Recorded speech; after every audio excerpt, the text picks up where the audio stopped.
لله رب العالمين والعاقبة للمتقين والصلاة والسلام على سيد الأنبياء والمرسلين قال الله تعالى وتبارك في القرآن المجيد والفرقان الحميد بسم الله الرحمن الرحيم لکم دینکم ولی دین صدق اللہ مولانا العظیم وصدق رسولہ النبی الکریم الرؤوف الرحیم اللہم نور قلوبنا بالقرآن وزین اخلاقنا بالقرآن وادخلنا الجنۃ بالقرآن ونجنا من النار بالقرآن قال اللہ تعالی وتبارک وتعالی فی شان حبیبہ مخبرا وعامرا ان اللہ وملائکتہ یصلون علی النبی یا ایہا الذین آمنوا صلوا علیہ وسلموا تسلیما الصلاۃ والسلام علیک یا رسول اللہ وعلی آلک واصحابک یا محمد رب العالمین الصلاۃ والسلام علیک یا رسول اللہ وعلی آلک واصحابک یا راحت العاشقین۔ تمام حمد و ثنا، تعریف و توصیف اللہ جل مجدہ الکریم کی ذات بابرکات کے لیے، جو خالق کائنات بھی ہے اور مالک شش جہات بھی۔ اللہ جل وعلا کی حمد و ثنا کے بعد حضور نبی اکرم شفیع امم رسول محتشم نبی مکرم اللہ کے پیارے امت کے سہارے رب کے محبوب دانائے غیوب مالک رقاب امم فخر عرب و عجم والی کون و مکان سیاہ لا مکان سید انس و جاں سرور لالا رخاں نیر تاباں سر نشین مہوشاں ماہ خوباں شہنشاہ حسینہ تتمہ دوراں سر خیل زہرہ جمالاں جلوائے صبح ازل نور ذات لم یزل باعث تکوین عالم فخر آدم و بنی آدم نیر بطحا رازدار ما اوہا شاہد ما طغا صاحب علم نشرہ معصوم آمنہ احمد مجتبی حضرت محمد مصطفیٰ صلی اللہ علیہ وسلم کے حضور ناز میں اپنی عقیدتوں، ارادتوں اور محبتوں کا خراج پیش کرنے کے بعد معزز محترم محتشم سامعین، السلام علیکم ورحمۃ اللہ وبرکاتہ۔ آج 14 اگست کے روز سعید کا آغاز ہو رہا ہے۔ پاکستان کو دنیا کے نقشے پہ معرض وجود میں آئے ہوئے آج پورے 63 برس بیت چکے ہیں۔ اللہ حضور کی عمر پاک کا صدقہ اس ملک کو حقیقی برکتیں اور اسلام کا نور نصیب فرمائے۔ یہ وطن عزیز پاکستان اللہ کی نعمتوں میں سے ایک نعمت ہے۔ اس کو بہت ساری قربانیوں کے بعد حاصل کیا گیا۔ ایک خواب تھا جو بہت قربانیوں کے بعد شرمندہ تعبیر ہوا۔ پاکستان تو اس وقت ہی بن گیا تھا جب پہلے مسلمان نے بر صغیر میں قدم رکھا تھا۔ پاکستان دو قومی نظریے کی بنیاد پر معرض وجود میں آنے والا وہ نظریاتی ملک ہے کہ جس کا جغرافیہ بعد میں ہے اور نظریہ پہلے ہے۔ ملکوں کے جغرافیے پہلے ہوتے ہیں اور نظریے بعد میں، لیکن اس وطن کا نظریہ پہلے ہے اور جغرافیہ بعد میں۔ دوسرا ملک اس دنیا کے خطے پہ اسرائیل ایسا ہے کہ جو یہودی نظریے کی بنیاد پر دنیا کے خطے کے اوپر معرض وجود میں لایا گیا۔ پاکستان کا وہ دو قومی نظریہ جس کی بنیاد پر اس پاکستان کے لیے جد و جہد کی گئی، تگ و تاز کی گئی، اور اس کو ایک نعرے کی شکل کے اندر اہل سیالکوٹ آپ کو مبارک ہو، پاکستان کا تصور بھی سیالکوٹ نے دیا ہے اور پاکستان کا نعرہ بھی سیالکوٹ نے دیا ہے۔ قائد اعظم کو یہ تصور دینے والے حضرت اقبال ہیں، اور پاکستان کا مطلب کیا، لا الہ الا اللہ، یہ نعرہ بھی یہاں کے ایک شاعر اصغر سودائی نے دیا تھا۔ کالج کا زمانہ تھا، کسی ہندو لڑکے نے پوچھا کہ پاکستان پاکستان کا شور مچا ہوا ہے، پاکستان کا مطلب کیا؟ تو اس کی زبان سے بے ساختہ نکلا لا الہ الا اللہ۔ پھر بر صغیر کے طول و عرض کے اندر یہ نعرہ گونجنے لگا۔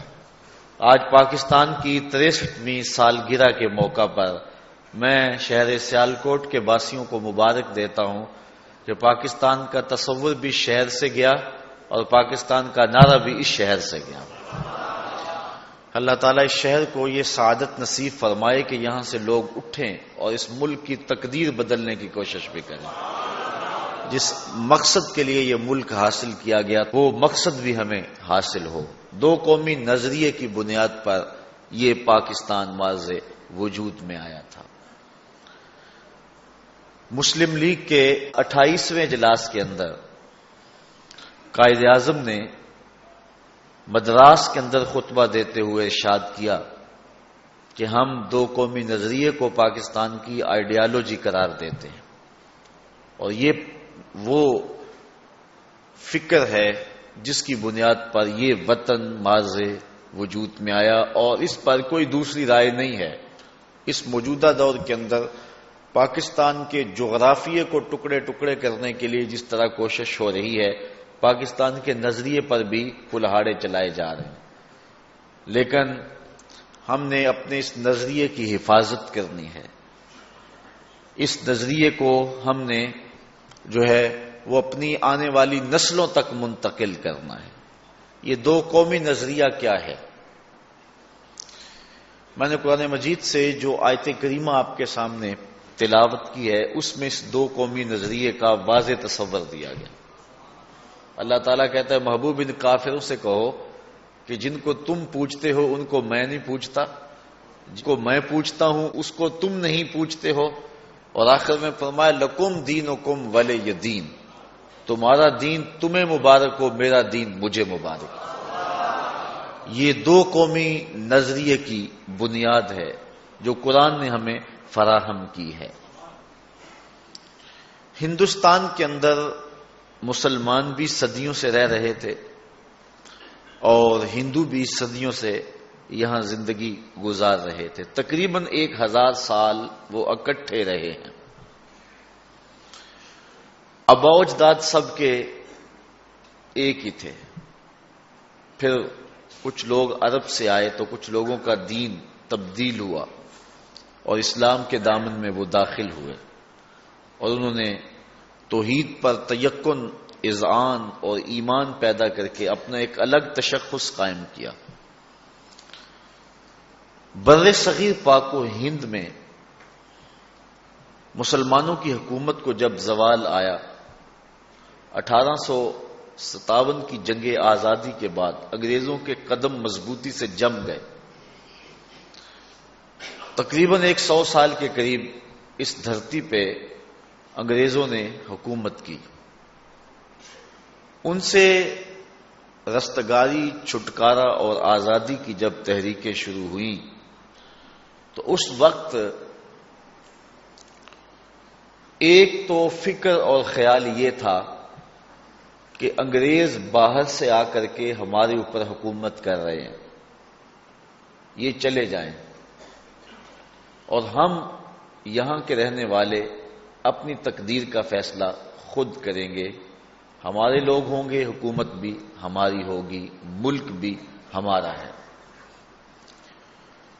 تحریک ترک موالات چلی،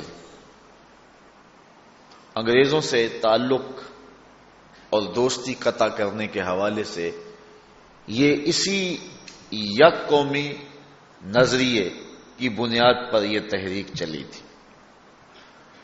اگر آپ اپنے حافظے پہ زور دیں تو خود قائد اعظم محمد علی جناح بھی ہندو مسلم اتحاد کے سفیر مانے جاتے تھے، دو قومی نظریہ اس کے حامل وہ بھی نہیں تھے۔ یہ ان کی ابتدائی زندگی کی کہانی ہے۔ ان کے نظریے کو، ان کی فکر کو حضرت علامہ اقبال علیہ رحمہ نے بدلا ہے۔ لیکن اگر علامہ اقبال کا گہرا مطالعہ ہو تو ایک زمانہ ایسا تھا کہ اقبال بھی دو قومی نظریے کا قائل نہیں تھا، وہ بھی یک قومی نظریے کی بات کرتا تھا۔ سارے جہاں سے بہتر ہندوستان ہمارا، ہم بلبلیں ہیں اس کی یہ ہے گلستاں ہمارا، مذہب نہیں سکھاتا آپس میں بیر رکھنا، یہ اقبال کے نغمے ہیں۔ یہ ترانہ ہندی جو آج ہندوستان کا قومی ترانہ ہے، یہ اقبال کا لکھا ہوا ہے، سارے جہاں سے اچھا ہندوستان ہمارا۔ تو پہلے پہل اقبال کا بھی یہی فکر تھا اور وہ اسی فلسفے پہ ہی کارگر تھا۔ تنگ آ کے آخر میں نے دیر و حرم چھوڑا، وائز کا واز چھوڑا، چھوڑے تیرے فسانے، پتھر کی مورتیوں میں سمجھا ہے تو خدا ہے، جنگ و جدل وائز کو بھی سکھایا خدا نے۔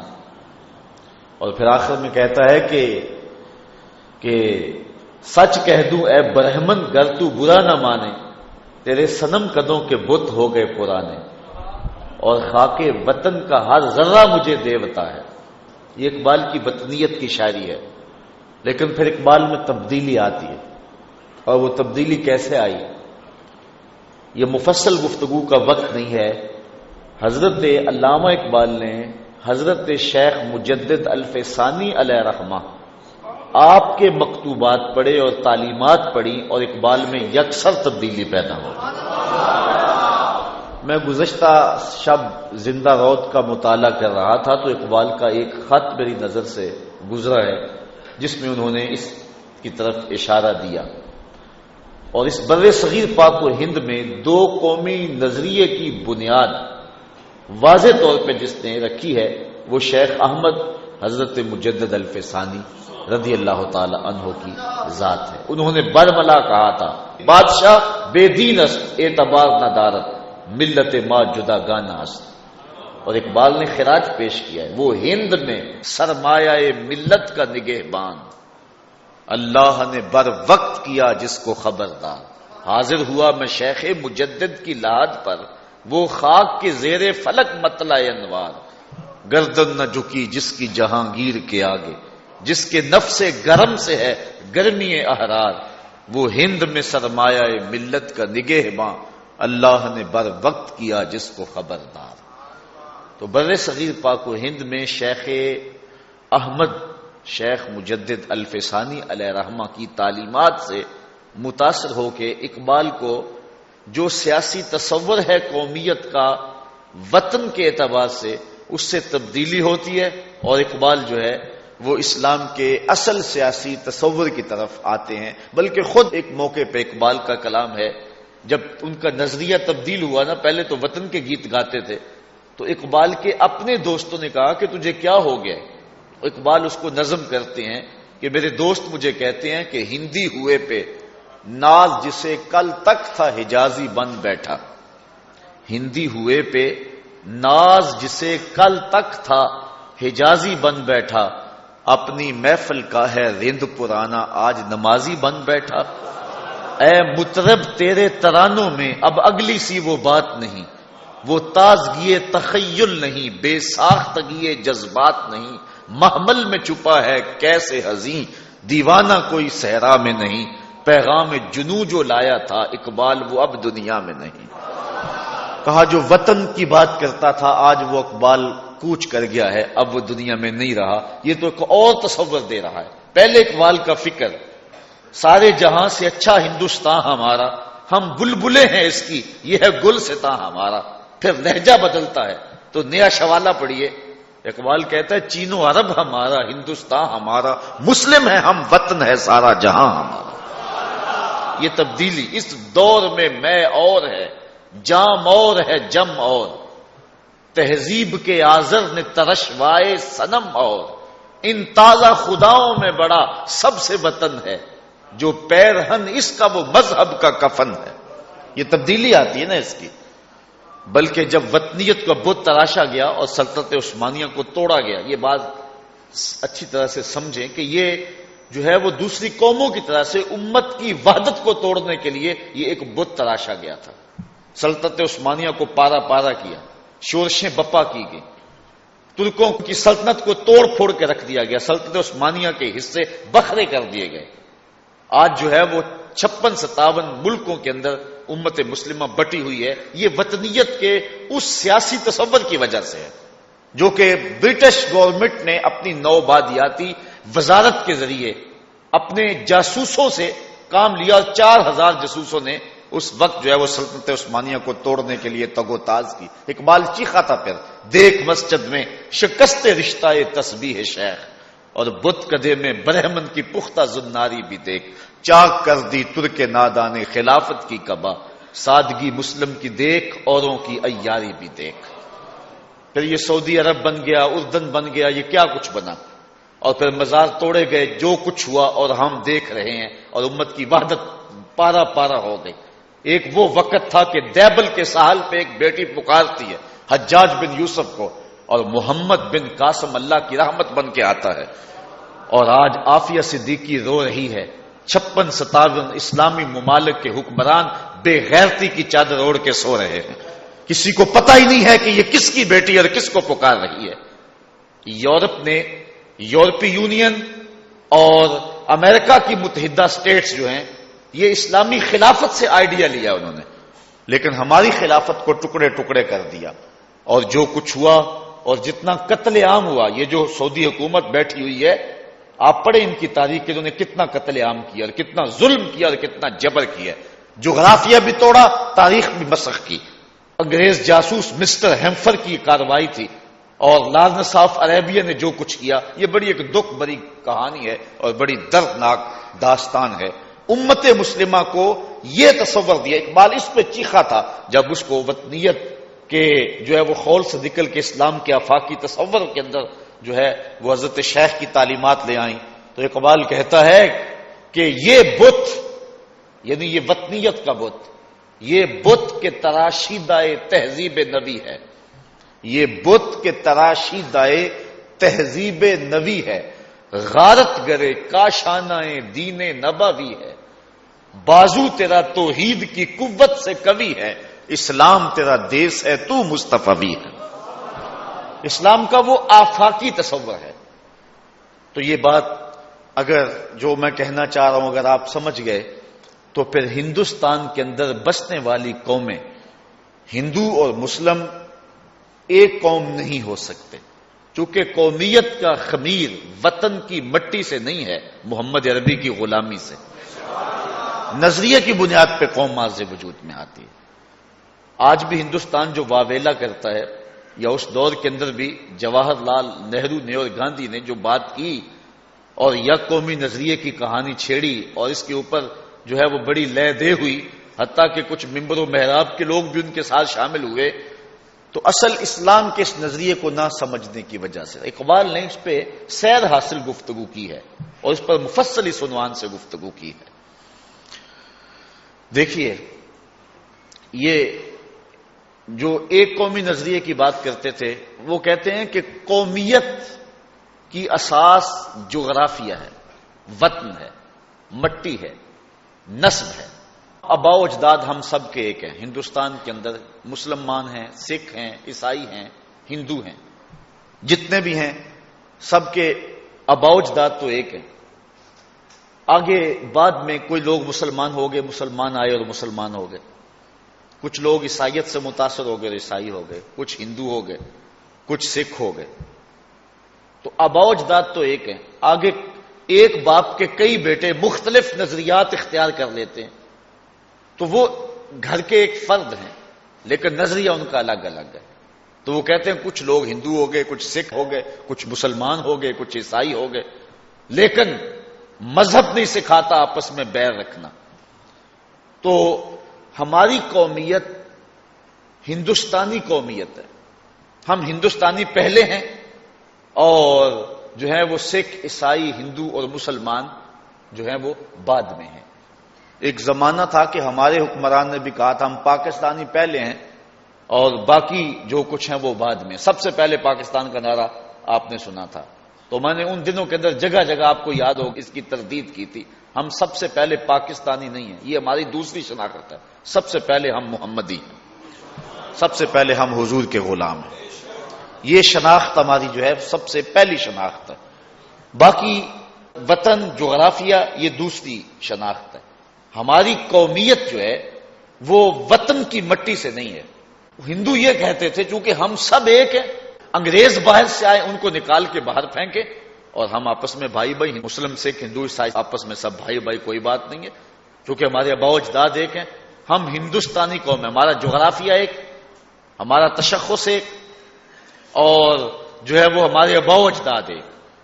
اس وحدت کی بنیاد پہ ہم ایک قوم ہیں. لیکن جو دو قومی نظریہ تھا وہ یہ تھا کہ ہماری وحدت جغرافیے کی وجہ سے نہیں ہے، ہماری وحدت نظریات کی وجہ سے. ہندو اور مسلمان تو اکٹھے بیٹھ کے کھانا بھی نہیں کھا سکتے، تو پھر ایک قوم کیسے؟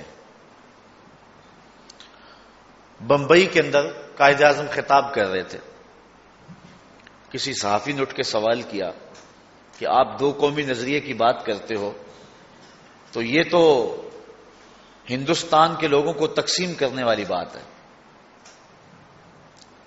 تو قائد اعظم بڑے زیرک سیاستدان تھے، آپ نے اس کو فی الحال جواب نہیں دیا. تھوڑا وقت گزرا تو کہا مجھے پیاس لگی ہے، پانی لایا جائے. شیشے کے گلاس میں کسی نے پانی پیش کیا، 2 گھونٹ لیے، پانی رکھ دیا. تھوڑی دیر کے بعد اس ہندو سے کہا لالا جی یہ پانی پی لو. وہ کہتا ہے میں پیوں ایک مسلے کا؟ قائد اعظم نے پانی رکھ دیا. اسی مجلس کے اندر ایک ترکی نسل نوجوان بیٹھا ہوا تھا جو ترکی تھا، ترکی ٹوپی پہنی تھی. آپ نے اس کو بلایا، کہا یہ پانی پی لو. اس نے گھٹا گھٹ سارا پانی پی لیا. پھر اس صحافی کی طرف قائد اعظم متوجہ ہوئے، کہا تیرا میرا باپ ایک، تیرا میرا ملک ایک، تیری میری بولی ایک، لیکن اگر میں زندگی اکٹھے گزارنا چاہوں میری زندگی تیرے ساتھ گزرے گی یا اس کے ساتھ گزرے گی؟ تو میرا جھوٹا پانی بھی پینے کو تیار نہیں ہے، میرے ساتھ بیٹھ کے کھانا کھانے کو تیار بھی نہیں ہے. یہ نسل کے اعتبار سے ترکی ہے، زبان اس کی ترکی ہے، اس کے آباء و اجداد اور ہیں، میرے آباء و اجداد اور ہیں، اس کا جغرافیہ اور ہے، میرا جغرافیہ اور ہے. لیکن میں اگر زندگی اکٹھے سے گزارنا چاہوں تو میری زندگی تیرے ساتھ نہیں گزرے گی، اس کے ساتھ گزرے گی، کیونکہ میری اور اس کی ایک وحدت ہے اور وہ ہے دین. اس بنیاد پہ جو ہے چاہے ہزاروں میلوں کا فاصلہ ہو ایک قوم بنتی ہے. تو قومیت کا خمیر وطن کی مٹی نہیں ہے، قومیت کا خمیر نظریہ ہے، جغرافیہ نہیں ہے. اس لیے دو قومی نظریہ یہ جو ہے وہ پاکستان کی بنیاد کی اساس بنی. اب تھوڑا سا آپ پیچھے چلے جائیں. علامہ اقبال نے اس کو بطور دلیل اس بات کو پیش کیا. ابو لہب سے کیا اختلاف تھا؟ رشتے میں سکا چچا لگتا تھا یا نہیں لگتا تھا؟ بلکہ جب حسین احمد مدنی نے برسر منبر یہ فتویٰ دیا کہ ملتیں اوطان سے بنتی ہیں، یہ آپ ایکسپریس کی ویب سائٹ پہ جائیں، یہ چند دن قبل جو ہے وہ محمود مدنی کا انٹرویو ہے، ایکسپریس نے کیا ہے، اور جو بات دادا جان نے کہی تھی پوترا جان نے بھی وہی بات اسی انداز میں کہی ہے. تو جن لوگوں نے، جس طبقہ علماء نے پاکستان بننے کی مخالفت کی تھی اور کہا تھا پاکستان کیا پاکستان کی پے بھی نہیں بنے گی، اور حتیٰ کہ آگے بڑھتے بڑھتے قائد اعظم کو کافر اعظم کہہ دیا، اور ادھر سے جو ہے وہ گاندھی کو رسول السلام کہا اور ممبر رسول پہ مسجد خیر الدین کے ممبر پہ بٹھایا لا کر کے. یہ اتنا کچھ ہوا، یہ ساری کہانیاں، اس تاریخ کو جھٹلایا نہیں جا سکتا. آپ دیکھ لیں، یہ چند دن قبل کا جو ہے وہ انٹرویو ہے. تو اس کے اندر محمود مدنی نے بھی، جو اس وقت دارالعلوم دیوبند کا جو ہے وہ شیخ الحدیث اور محتمم اعلیٰ ہے، اس نے وہی بات کی جو حسین احمد مدنی ٹانڈوی نے کی تھی. علامہ اقبال کے ساتھ مناظرہ ہوا، یہ 1938-37 کی بات ہے. اس وقت اقبال صاحب فراش تھے. تو اس نے یہ فتویٰ دیا کہ ملتیں اوطان سے بنتی ہیں، یعنی وطن سے، جغرافیے سے قومیں بنتی ہیں. اقبال کا فکر یہ تھا، اقبال کا فلسفہ یہ تھا کہ قومیں اوطان سے نہیں بنتی، قومیں نظریات سے بنتی. تو اس وقت اقبال نے جو دلیل دی، پہلے تو جب یہ انہوں نے لکھا اور یہ فتویٰ دیا تو اقبال بہت پریشان ہوا. اور ان کی وہ ربائی مشہور ہے، وہ ان کے اشعار، فارسی اشعار کہ عجم ہنوز نہ دانت رموز دی ورنہ ز دیوبند حسین احمد اینچے بلعجبیست سرود بر سر ممبر کے ملت از وطن است چے بے خبر ز مقام محمد عربیست بمصطفیٰ برساں خیش را کہ دی ہما اوست اگر باؤ نہ رسیدی تمام بولا بیست. اقبال نے کہا تھا کہ میں تو سمجھا تھا یہ حدیث پڑھنے پڑھانے والے لوگ دین کی روح سے آشنا ہوں گے، لیکن یہ جو فتویٰ دیا گیا ملتیں اوطان سے بنتی ہیں، یہ تو حضور کی عظمت سے شناسہ ہی نہیں ہے. ان کو تو دین کی روح نصیب ہی نہیں ہوئی ہے. چے بے خبر ز مقام محمد عربیست. پھر اقبال کی دلیل یہاں دیکھیے، اقبال کہتا ہے بمصطفیٰ برساں خیش را کہ دی ہما اوست. اپنے آپ کو کھینچ کے حضور کے قدموں تک لے جا، سارا دین اسی کا نام ہے. اگر باؤ نہ رسیدی تمام بو لہبیست، اگر تو حضور تک نہیں پہنچا ہے تو کلمہ پڑھ کے بھی ابو لہب ہے. ابو لہب سے اختلاف کیا تھا؟ اگر قومیت وطن سے بنتی ہے، یا قومیت نسب سے بنتی ہے، یا قومیت زبان سے بنتی ہے، یا قومیت جو ہے وہ برادری سے بنتی ہے، تو پھر ابو لہب اور حضور ایک قوم ہونے چاہیے تھے یا نہیں؟ لیکن کہا لکم دینکم ولی دین، تمہارا دین تمہیں مبارک، ہمارا دین ہمیں مبارک. رشتے میں چچا لگتا ہے، بولی بھی وہی ہے، زبان بھی وہی ہے، خاندان بھی وہی ہے، لیکن کہا تم اور ہو ہم اور. اور سلمان فارس سے آئے، آگے بڑھ کے سینے سے لگایا، کہا سلمان و منا، یہ میرے اہل بیت سے ہے. تو ملتیں یوں بنتی ہیں، یوں نہیں بنتی ہیں. اللہ اکبر. یہ توحید کا فیضان ہے. ہماری قومیت کی اساس وطن کی مٹی نہیں ہے. اس بنیاد کو اچھی طرح سمجھ لیں. یہ پاکستان کی آئیڈیالوجی ہے، یہ نظریہ پاکستان ہے. اس بنیاد پہ پاکستان معرض وجود میں آیا. اس وقت پاکستان پر ہر طرف سے حملے ہیں. پاکستان کو توڑ کے دبئی کے سائز کے چھوٹے چھوٹے ٹکڑوں میں بانٹنے کی سازش ہو رہی ہے. آپ نے پڑھا پچھلے دن اخبار کے اندر بیان کے ایک نیا قونصل خانہ جو ہے وہ بلوچستان میں کھولا جا رہا ہے. بلوچستان جو ہے وہ لبریشن کے ذریعے کیا کچھ اور کیا فساد برپا کرنے کی سازش کی جا رہی ہے. اور جو کچھ ہو رہا ہے، جو کچھ ہونے جا رہا ہے، وہ کسی سے مخفی نہیں ہے. مقاصد ہے کہ ہمارے جغرافیے کو بھی سکیڑ دیا جائے اور چھوٹے چھوٹے ٹکڑوں میں بانٹ دیا جائے تاکہ کمزور ہوں، اور دوسری طرف ہمارے نظریے پر بھی کلہاڑے چلائے جائیں. ان حالات میں جبکہ ملک مصائب میں گھرا ہوا ہے تو کیا ضرورت پڑ گئی تھی کہ اس عنوان سے جا کے انٹرویو کیا جائے اور اس کو آن ایئر کیا جائے، جبکہ لوگ اس وقت تذبذب اور جو ہے وہ عجیب تشکیک کے اندر پہلے ہی مبتلا ہیں اور ملک ڈول رہا ہے اور ملک کا جو ہے وہ حال ہے وہ آپ کے سامنے ہے.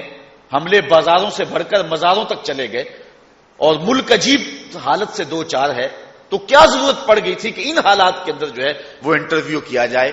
تو پیچھے کچھ ہاتھ ہیں جو کار فرما ہیں اور اس وطن کی آبرو سے کھیلنے کی کوشش کی جا رہی ہے.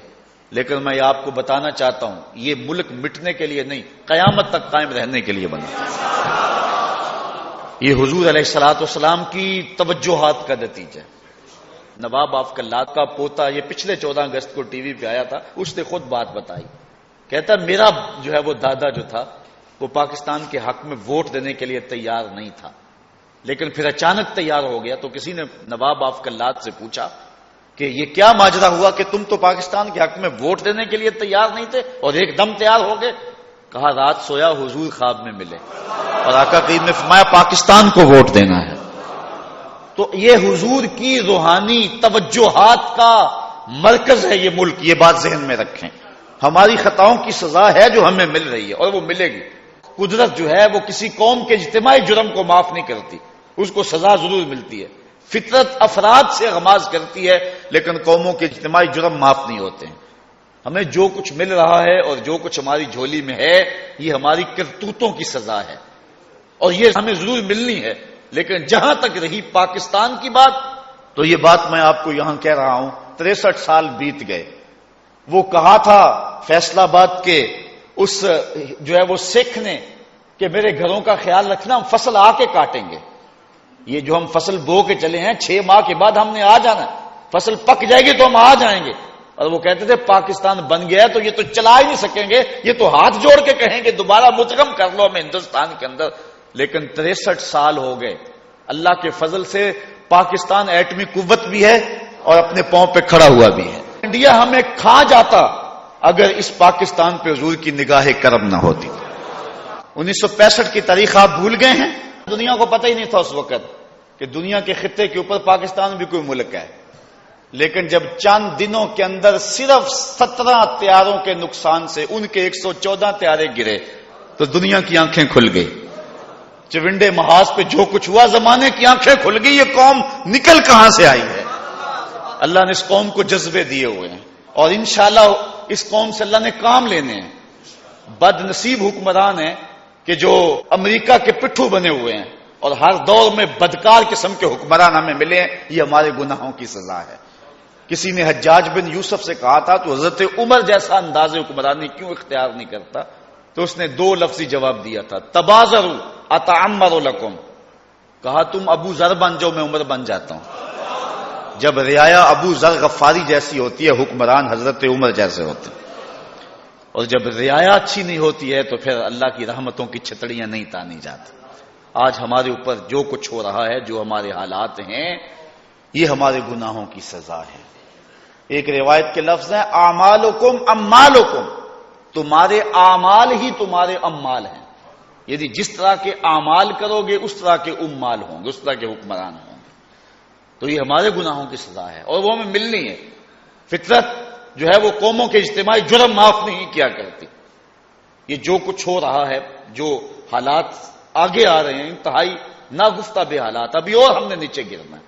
کار مذلت کی گہرائیوں کی طرف ہم بڑی تیزی کے ساتھ سفر کر رہے ہیں. جب تک ہم اپنے آپ کو ٹھیک نہیں کریں گے, اجتماعی توبہ نہیں کریں گے, جب تک خیانت نہیں چھوڑیں گے, اتنی دیر تک جو ہے وہ ہمارے اوپر رحمتوں کی چھتڑیاں نہیں تنی جائیں گی. جب میں کہتا ہوں الہی میرا احوال دیکھ, حکم ہوتا ہے اپنا نامہ اعمال دیکھ. ہم اپنے آپ کو ٹھیک کرنا ہے, اس ملک کی مانگ میں رنگ بھرنے. اور یہ وہ ملک ہے, حضور نے فرمایا کہ مجھے ہند سے ٹھنڈی ہوا آتی ہے. اقبال نے بھی کہا تھا میر عرب کو آئی ٹھنڈی ہوا جہاں سے, میرا دیس وہی ہے, میرا دیس وہی. تو یہ قیامت تک قائم رہے گا. حضور کی نگاہوں کا فیضان, اس کو مٹایا نہیں جا سکتا ہے. اس کو مٹانے والے آپ مٹ جائیں گے اور پاکستان انشاءاللہ اس دھرتی پر قیامت تک قائم رہے گا. اللہ نے اس سے بہت سارے کام لینے ہیں اور جو ہے وہ غزوہ ہند بھی یہاں ہونا ہے. انڈیا کو انشاءاللہ وہ وقت آنا ہے کہ یہاں کے مجاہدوں نے اٹھ کر کے, یہاں کی فوج نے اٹھ کے, یہاں کی ملٹری نے لوگوں کی اعانت کے ساتھ اٹھ کے جا کے انڈیا کو کیپچر کرنا ہے. پھر بیت المقدس میں جا کے اسلام کی عظمت کا جھنڈا لہرانا ہے, یہ اعزاز ملے. پھر عساکر امام مہدی میں شامل ہونا ہے اور خلافت علی منہاج النبوت قائم ہونی ہے دوبارہ. اور اقبال نے کہا آ ملیں گے سینہ چاکانے چمن سے سینہ چاک, بز میں گل کی ہم نفس باد صبا ہو جائے گی, شبنم افشانی پیدا کرے گی میری سوز و ساز, اس چمن کی ہر کلی درداش نہ ہو جائے گی, آسمان سحر کے نور سے ہوگا آئینہ پوش, اور ظلمت رات کی سیما پا ہو جائے گی, شب گریزہ ہوگی آخر جلوائے خورشید سے, یہ چمن معمور ہوگا نغمہ توحید سے. انشاءاللہ ہونا. یہ مقدس دھرتی ہے. پاکستان کے ساتھ جو لوگ خیانت کرتے ہیں, چاہے وہ حکومت کے ایوانوں میں ہیں چاہے جو عوام کے اندر ہیں, اللہ تعالیٰ انہیں پگھلا کے رکھ دے گا جس طرح نمک پانی میں پگھلا دیا جاتا ہے. یہ مقدس دھرتی ہے, جس نے اس دھرتی کے ساتھ بے وفائی کی اللہ اسے سخت کوشش کرے گا, اس کو پگھلا کے رکھ دے گا. پچھلے دن پاکستان کا ایک فوجی بارڈر کراس کر گیا اور انڈیا میں چلا گیا. وہاں ایک سکھ فیملی نے پکڑ لیا اور اپنے گھر جا کے قید کر دیا. موقع رات کا تھا, انہوں نے صبح ملٹری کو دینا تھا اور سمجھا کہ یہ سمگلر ہے. جب رات کا پچھلا پہر ہوا, ایک بوڑھی خاتون ان کے دروازے کی کھڑکی پہ آئی جہاں وہ شخص قید تھا گھر کے ایک کمرے میں, اور بڑے غصے سے کہا, ہم نے تمہیں پاکستان اس لیے بنا کے دیا تھا کہ وہاں سمگلنگ کرو. وہ فوجی جوان کہنے لگا کہ پہلی بات تو یہ ہے پاکستان تم نے کب بنایا تھا, اور دوسری بات یہ ہے میں سمگلر نہیں ہوں, میں فوجی ہوں. تو جب اس نے کہا نا کہ تم نے پاکستان کب بنایا تھا, تم تو سکھوں نے پاکستان اجاڑا تھا, تم نے تو جو ہے وہ آنے والے قافلوں کو لوٹا تھا, کرپانوں کی نوک پہ بچے چڑھا کے پٹک کے زمین پہ مارے تھے. وہ دردناک کہانی, کتنی دکھی کہانی ہے جب ماؤں کی گود سے بچے چھینے جاتے اور کرپان پہ چڑھائے جاتے اور پٹک کے زمین پہ مارے جاتے, بچے کا پیٹ پھٹتا اور ماں کیا کہتی, پاکستان کا مطلب کیا, لا الہ. آج وہ ماں تڑپ رہی ہوگی, 63 سال ہو گئے ہیں. ہم نے وطن اس لیے بنایا تھا کہ یہاں گنڈوں کا راج ہو, ملک اس لیے بنایا تھا کہ یہاں لٹیروں کا بسیرا ہو, ملک اس لیے بنایا تھا چند لوگوں کی چراگاہ بن جائے. آج ملک کی حالت یہ ہے, اگر ایک آدمی اپنی بیٹی کو یونیورسٹی میں چھوڑ کر کے آتا ہے, 3 گھنٹے کے بعد فون آتا ہے بیٹی کی لاش اٹھا کے لے جاؤ. کیا تقدیر نے اس لیے چنوائے تھے تن کے, بن جائے نشیمن تو کوئی آگ لگا دے. کیا اس لیے یہ ملک حاصل کیا تھا, اس لیے اس وطن کی مانگ میں اپنے خون سے لوگوں نے رنگ بھرا تھا. سبز حلالی پرچم پہ اپنی زندگیاں اور اپنی ممتا بھری گودیاں ماؤں نے اس لیے نچھاور کی تھی. ہم ان کہانیوں کو نہیں بھول سکتے جب 10 لاکھ لوگوں سے زیادہ لوگ جو ہے وہ اس ملک کی آبرو کے لیے قربان ہو گئے تھے. 1 کروڑ آدمی نے ہجرت کی تھی. یہ انسانی تاریخ کی سب سے بڑی ہجرت ہے. 10 لاکھ لوگ اپنی جان کا نذرانہ جو ہے وہ اس وطن کی مانگ میں رنگ بھرنے کے لیے, اس کے خاکے میں رنگ بھرنے کے لیے اپنی جان کا نذرانہ پیش کرتے ہیں. پاکستان کی تاریخ پڑھو, بڑی دلدوز اور بڑی دردناک تاریخ ہے, لیکن آج لوگوں نے اس کو اپنی چراگاہ بنا کے رکھ لیا ہے. انہیں سخت سزائیں ملے گی, اللہ کے قہر و غضب کا سامنا کرنا پڑے گا جو اس ملک کے ساتھ بے وفائی کر رہے ہیں. تو کہا تم سکھوں نے تو ملک اجاڑا تھا, تم نے تو بچے ماؤں کی گودوں سے چھینے تھے اور کرپان کی نوکوں پہ چڑھائے تھے, اور تم نے بچوں کو فرش پہ پٹک کے مار کے ان کے پیٹ توڑے تھے اور ان کی ہڈیاں توڑی تھی اور ٹرینیں جلائی تھی تم نے کہا پاکستان بنایا تھا. تو اس نے کہا کہ میں سکھ نہیں ہوں, میں وہ بد نصیب عورتیں جو ان ایام میں سکھوں کے ہتھے چڑھ گئی تھی ان میں سے ایک بد نصیب خاتون میں بھی ہوں, اور بدقسمتی سے ان کے بیٹوں کی ماں ہوں. پاکستان سے بے وفائی نہ کرنا. سنو اس خاتون نے کیا کہا, اس نے کہا پاکستان سے بے وفائی نہ کرنا, پاکستان اتنی مقدس دھرتی ہے کہ میرے پوتروں کو جب بخار آتا ہے نا تو میں پاکستان کا نام لے کے دم کرتی ہوں, اللہ شفا دے دیتا. اتنا مقدس جو ہے یہ خطہ ہے, اتنا مقدس خطہ ہے, اور حضور کی نگاہیں اور حضور علیہ السلام کی کرم نوازیوں کا نور اس ملک کو حاصل ہے. تو انشاءاللہ یہ ملک مٹے گا نہیں, یہ قیامت تک قائم رہنے کے لیے یہ ملک ماض وجود میں آیا تھا اور انشاءاللہ قیامت تک قائم رہے گا. مشکل حالات قوموں پہ آتے رہتے ہیں, اس وقت ہمارے اوپر مشکل حالات ہیں, زمینی آسمانی بلائیں ہر طرف سے ہمیں گھیرے ہوئے ہیں, اور حکمران جو ہیں وہ جیسے ہیں وہ آپ کو پتہ ہی ہے, اور یہ ہماری بدعمالیوں کی سزا ہے. اللہ نے پاکستان کے جو ہے وہ پہاڑوں کے اندر اور پاکستان کی زمین کی کوکھ کے اندر بڑا کچھ رکھا ہوا ہے. یہ پچھلے دن ڈاکٹر سمر کا جو ہے وہ آپ نے دیکھا ہوگا نوائے وقت کے اندر چھپا تھا بیان. اس نے کہا کہ پاکستان کے پہاڑوں کی کوکھ میں اتنے معدنیات موجود ہیں, اگر اس کی بجلی بنائیں اور پورے ملک کو سپلائی کریں 500 سال تک ختم ہی نہ ہو. اللہ نے اتنا نوازا ہوا ہے اس ملک کو, لیکن یہ ہماری بدعمالیوں کی وجہ سے آج ہم جس جگہ پہ کھڑے ہیں, اللہ اس وطن کو امن دے. تو بات کر رہا تھا کہ اس ملک کی بنیاد اس 2 قومی نظریے پہ ہے. تو ابو لہب سے تعلق ختم, لگتا رشتے میں چچا ہے, لیکن حضرت سلمان کو پکڑ کے سینے سے لگایا. اللہ اکبر.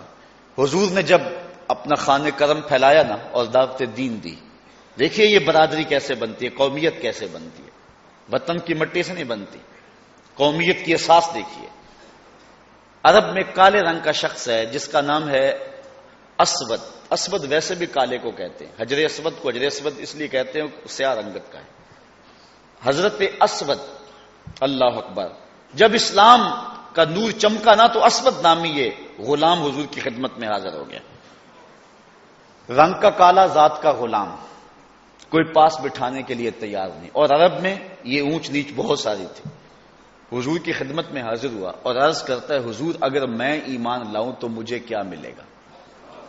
جنت کی بشارت دی جا سکتی تھی، دوزخ سے چھٹکارے کا مجدہ سنایا جا سکتا تھا، لیکن حکمت والے نبی نے کیا جواب دیا؟ پوچھا حضور اگر میں ایمان لاؤں تو مجھے کیا ملے گا؟ فرمایا جو ابو بکر و عمر کو ملا ہے وہی تجھے ملے گا. اللہ اکبر. جو انہیں ملا ہے وہی تمہیں ملے گا. جس صف میں وہ کھڑے ہوتے ہیں اسی صف میں تو کھڑا ہوگا. اور اگر تو پہلے آ جائے وہ بعد میں آئے، کوئی طاقت نہیں ہے جو تجھ کو آگے سے اٹھا کے پیچھے کر دے. اس نے کہا مجھے تو کوئی پاس بٹھانے کے لیے تیار نہیں ہے، اور اگر اسلام مجھے عزت نفس اتنی دیتا ہے تو پھر آپ ہاتھ بڑھائیے اور مجھے اسلام میں داخل کر لیجیے. اقبال کہتا ہے اسود از توحید احمر می شود، اسود از توحید احمر می شود، خیش فاروق و ابو ذر می شود. وہ کہتے ہیں اسود توحید کے فیضان سے گوری رنگت والوں کے کندھے سے کندھا جوڑ کے کھڑا ہونے کے قابل ہو جاتا ہے. یہ اسلام کا دیا ہوا دین ہے. تقوی کی بنیاد پہ قوم مارز وجود میں آتی ہے. رنگ و نسل کا یہاں کوئی اعتبار نہیں ہے، وہ صرف معرفت اور پہچان کے لیے. یہ جو چودھری کمی کا تصور ہے یہ ہندو معاشرے کا سسٹم ہے جو ابھی تک ہمارے اندر سے نکلا نہیں ہے. اسلام اس کی قطعا نفی کرتا ہے. حضور نے جو ہے وہ حجۃ الوداع کے موقع پہ فرمایا میں ان نسلی تفاخر کو آج اپنے پاؤں تلے رونتا ہوں، اور آقا کریم نے سب ان تفاخر کو ختم کر دیا اور ان اکرمکم عند اللہ اتقاکم اس بنیاد کو قائم کیا. یہ اسلام کا دیا ہوا نظام ہے اور یہ اسلام کی قومیت کی اساس ہے. اگر یہ نہیں ہے تو اسلام کی روح ہی نہیں ہے. یہ بات اچھی طرح سے ہم اپنے ذہن میں بٹھا لیں. تو یہ ہے اسلام کی اساس اور یہ ہے اسلام کی بنیاد. اب یہاں اقبال کا تھوڑا سا لہجہ دیکھ لے، بات لمبی ہو رہی ہے. اقبال نے جو دلائل دیے نا اس پہ کہ دو قومی نظریہ اس کی بنیاد وطن کی مٹی نہیں ہے حضور کی ذات ہے، تو وہاں اقبال کا انداز دیکھیے. وہ کہتا ہے دل بمحبوب حجازی بستائم، دل بمحبوب حجازی بستائم، زی جہت با یک دیگر پیوستائم. حضور جو حجاز کے محبوب ہیں، محبوب حجازی سے ہمارا دل جڑا ہوا ہے اور ہم اس وجہ سے ایک دوسرے سے جڑے ہوئے ہیں. چوں گلے صد برگ مارا بو یکیست، او کے جانے ای نظاموں او یکیست. یہ گٹے کا پھول دیکھے سے گلے صد برگ کہتے ہیں ادبی زبان میں. 100 پتیاں ہوتی ہیں اس پھول کی، پتیاں 100 ہیں لیکن ہر پتی سے خوشبو ایک ہی آتی ہے. کہا کوئی عرب کا، کوئی عجم کا، کوئی کہاں کا، کوئی کہاں کا، لیکن سب سے خوشبو محمدی ہی آئے گی. یہ ہے قومیت کی اساس، یہ ہے قومیت کی بنیاد. ہزاروں قومیں وجود میں آئیں دہر میں خشک و تر کے رشتے سے، ہم نے بنیاد دوستی رکھی یاد خیر البشر کے رشتے سے. اور یہی پاکستان کی لا الہ الا اللہ کے رشتے سے لوگ جڑے اور دنیا کے کونے کونے سے جو ہے وہ اکٹھے ہوئے. اور یہ قومیت کی بنیاد ہے اور یہ قومیت کی اساس ہے. اور اسی اساس اور اسی بنیاد کو ہم نے اپنی نسلوں میں منتقل کرنا ہے. آج جہاں پاکستان کو توڑنے کی اور سازشیں کی جا رہی ہیں اور دیدہ اور نادیدہ ہاتھ جو ہے اس کے لیے پوری قوت کے ساتھ کام کر رہے ہیں، تو ایک حصی انداز اور غیر حصی انداز یہ بھی ہے کہ جو ہے پاکستان کے نظریے کو کمزور کر دیا جائے. اور آئے دن اس کے اوپر کلہاڑے چلائے جاتے ہیں. پاکستان کا نظریہ دو قومی نظریے کی بنیاد پہ یہ ملک مارز وجود میں آیا تھا، اور قومیت کی وہ اساس اور قومیت کی وہ بنیاد ہی اس پاکستان کی بقا کی ضمانت ہے. ہم نے اس فکر کو اپنی نسلوں کے اندر بھی منتقل کرنا ہے اور اس سوچ کو اپنے جو ہے وہ آنے والی نسلوں کو بھی آگے پہنچانا ہے. اللہ میرے وطن کی حفاظت فرمائے، اس ملک کو امن کا نور نصیب کرے. ملک کے طول و عرض کے اندر مختلف آفتیں، اذیتیں اور مصیبتیں جس طرح سے اتر چکی ہیں، اس کے لیے ہم نے ہاتھ بٹانا ہے، مدد کرنی ہے اور ملک کی مانگ کے اندر رنگ بھرنا ہے. اس ملک کی حفاظت اپنے جان و دل سے کرنی ہے. وآخر دعوانا ان الحمد